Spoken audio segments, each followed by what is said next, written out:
All right, brother. Well, I appreciate you just taking some time to have this brief conversation with me right quick as we look forward to the Atomic Habits book study. And I know that you are someone who is definitely has appreciated the book. And so I'd like you to just, if you don't mind, share like what led you to the book in the first place and, it's and maybe how it's impacted your life. Yeah, Hampton, man, 100%, man. It's an honor, bro, for you to ask me to do this, man. And so I'm really excited about the book club, man. And actually never had an opportunity to even want to do a book club, first of all. I guess maybe an opportunity to actually, and when I say opportunity, it just wasn't, it's not something that's attractive to me. But about 5 years ago, man, a good friend of mine, I call him a brother. His name is Mike. I was probably at the unhealthiest, um, in the unhealthiest space in my life. And he said, "Man, you should check out this book." Now, Hampton, I don't really like physically reading. Like, you really have to have a book to capture my attention and keep my attention.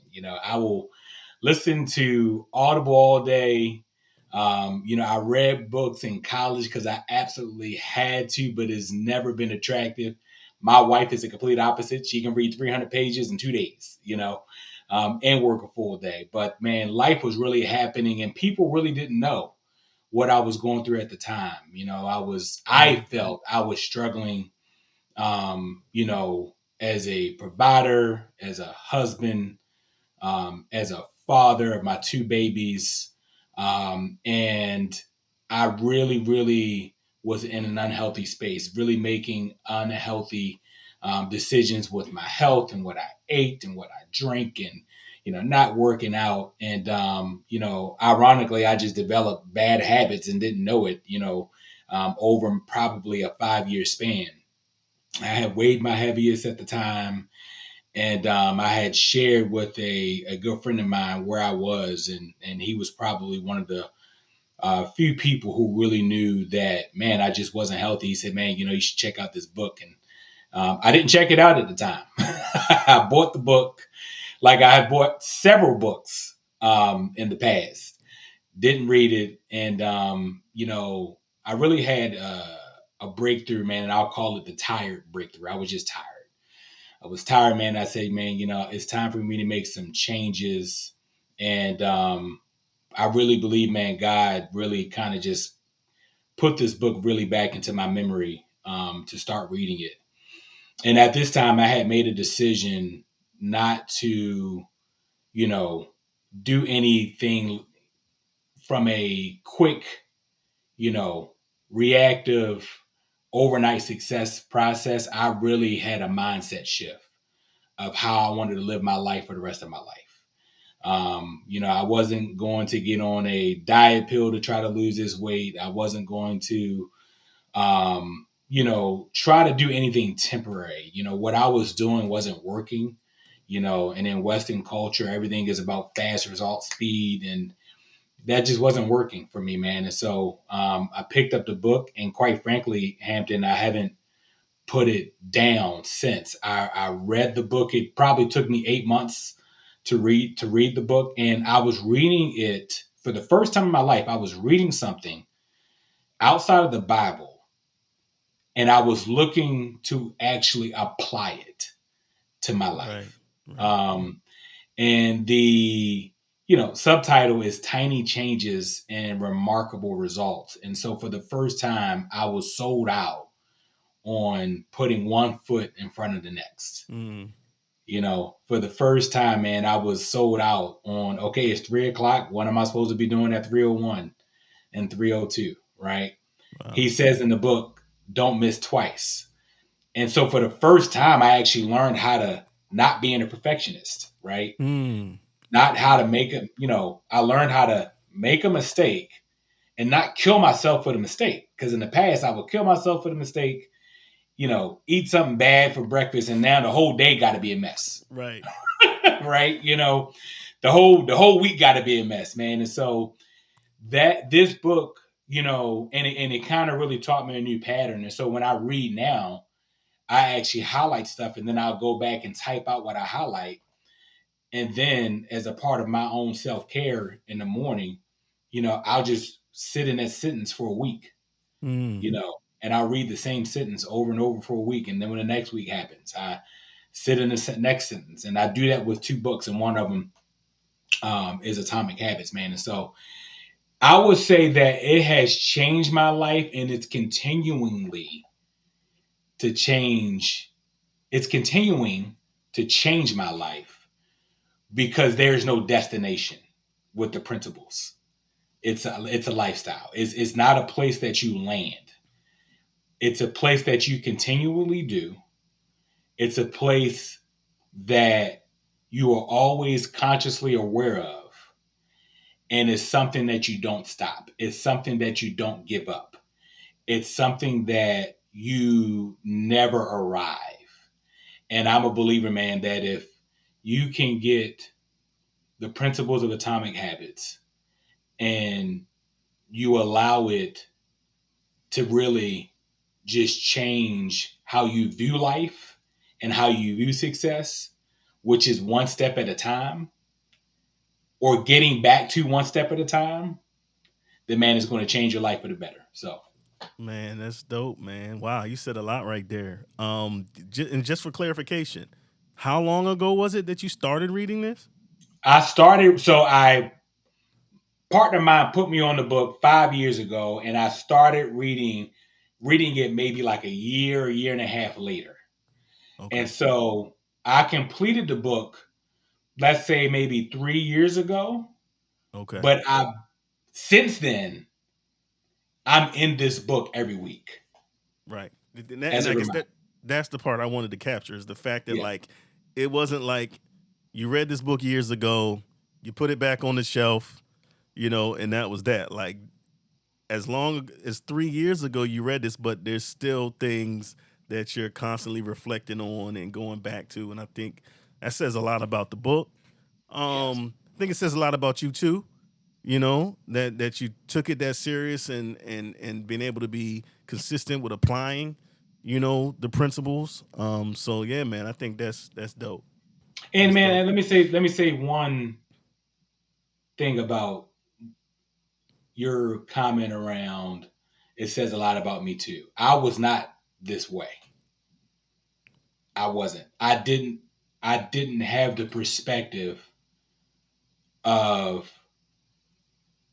being able to make a mistake or not get it right. I was an all or nothing type of person. I'm Hmm. either going to be all in on working out, eating healthy, you know, low carbs, whatever the fad is at the time, right? But when I had a hiccup or a bump in the road, I was all in on, well, forget it. I had just throw it all away. Let me go get my cheesesteaks and fried chicken and everything else. And Understood. so, really, man, what this book has helped me, and it's not just the book. I think as I try for me personally, I don't push this on anybody else. I filter everything that I read through the Bible. So if it's something that I see that I cannot prove or find scripture for, I usually don't keep it around, right? It don't doesn't mean I throw out the whole book. I just throw out the portion that doesn't really apply. This book actually for me has helped make sense of what I probably didn't always understand about the Bible. Um, Hmm. it's really helped me slow down, have patience, and have grace for myself, man. I just didn't have any grace for myself. So that's why it was just all or nothing for me. It was all or nothing going in the right direction, or it was all or it was all or nothing going in the wrong direction, man. And so Got now, you. man, if I make a mistake, bro, it's all right. Don't miss That twice. And uh, so that's understandable, man. And man, I think it's a blessing the way uh God confirmed His word through yeah. another resource, Yes. right?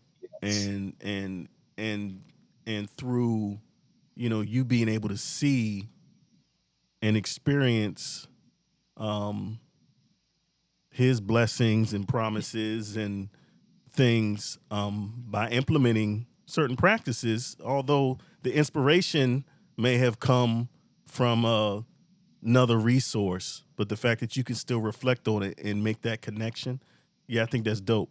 um I think that's a beautiful thing. Hampton, let me also, man, um, let you know what I've come to know about God. He will use anything to point his people back to him. Amen.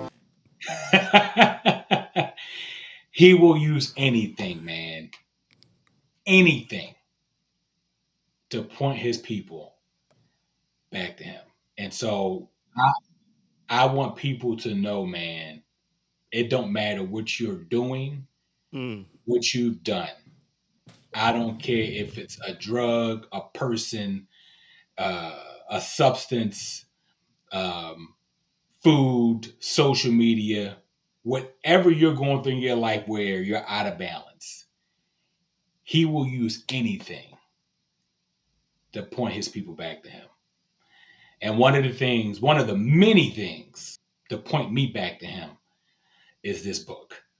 Um, I'm a believer in it. I'm a much more patient person, and I'm able to accept my imperfections. Love it, man. And I completely, absolutely agree. And I could testify on that one Hmm. as well all day. But I'm curious. I'm curious. You mentioned another book. What's the other book? The other book that I'm in most days, just like Atomic Habits. And the reason why I say most days and not every day is because in my humanity, I miss a day every now and Mm-hmm. then. But I Mm-hmm. will say that I hit it 90% of the year. Um, Switch on Your Brain by Dr. Yeah. Caroline Leaf. Got you. Yeah. Dr. Caroline Leaf is a Christian neuroscientist who talks that Bible and she talks science. Mm-hmm. And I will say that these two books are the two books that I rely on the most as it relates to me having the ability to set my mind and center myself. It's been a game changer, man. So first of all, thank you. Hmm. Thank you. I want to wrap this up by touching on something you just said.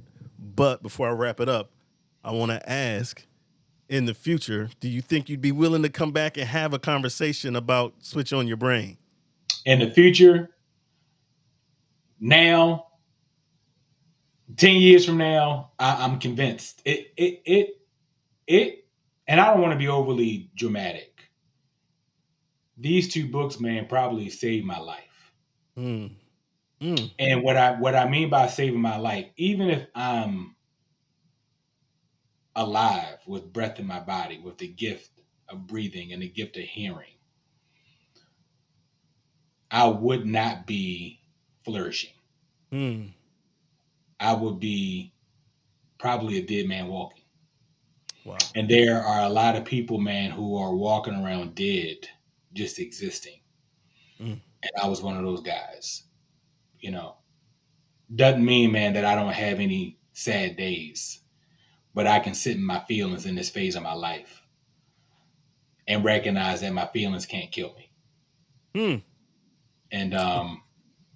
And so yeah, man, and I'm not afraid to be vulnerable in this way because one of the things I found out about a human being is that we all got it, man. We all have the struggle of humanity. And so if you feel like it's not for you, it's not for you. But the people who this hit, they know who I'm talking to. So yeah, Will, this book study is sponsored by Freedom and Transformation Fellowship. And one of the goals of the fellowship is for us to engage in activities that help us grow physically, spiritually, mentally, emotionally. And so, I felt like this book was so appropriate um as our first, you know, inaugural activity, and to really, fit that vision and mission. So, you have just been a great testament to one of the reasons why we chose this book. And I'm looking forward to, just being in community with other people like yourself that have read it, folks that have not yet read it. We got some folks that said they ain't never heard of it, but they jumping in. There's people that signed up for this thing. I don't even know who they are, but y'all come on. Yeah. So I'm really looking forward to it, man. And I think, it's going to be inspiration. I think to have, a collective group of people sharing their own insights and experiences. One thing I do also want to share that you mentioned, and this came up in the Get Fat podcast, which is a part of Freedom and Transformation Fellowship.